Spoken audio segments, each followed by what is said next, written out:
Seneca, De Vita Beata, Episode 16.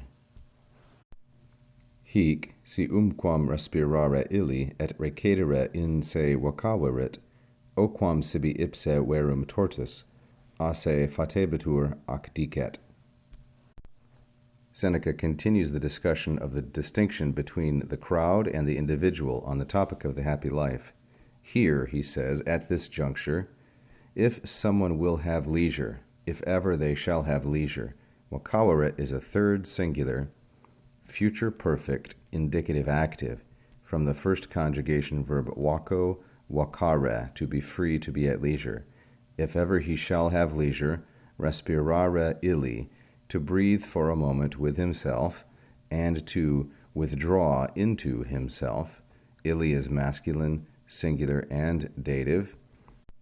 If ever he shall have done that, then this is what follows. So this part is the protasis of the conditional, the if part, the if clause, and the remainder here is the apodosis, the conclusion, the part that gives back, or the then part of the sentence, the if-then in this conditional. And this is a future most vivid conditional, as it's called, or a simple fact future, a future most vivid, because we have a future tense, a future perfect actually, in the protasis, and we have a future indicative, future perfect indicative in the protasis, and a simple future in the apodosis.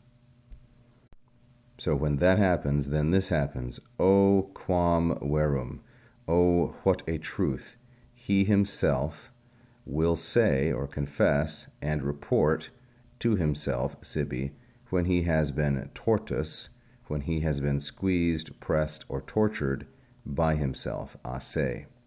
We need to look at this in a little more detail. We have ipse, masculine, singular, nominative, subject of these two future indicative verbs, fatebitur, from the second conjugation deponent verb fateri, and dicet, which is future, from the third conjugation verb dicere. He himself will confess and acknowledge sibi, to himself, masculine, singular, dative, indirect object. He will confess verum, which is then modified by this adverb, oh, what a kind of truth, he himself shall acknowledge and speak to himself. And then we have a modifier for ipse. Ipse is modified by tortus, masculine, singular, and nominative, which means to be tortured, tried, squeezed, pressed.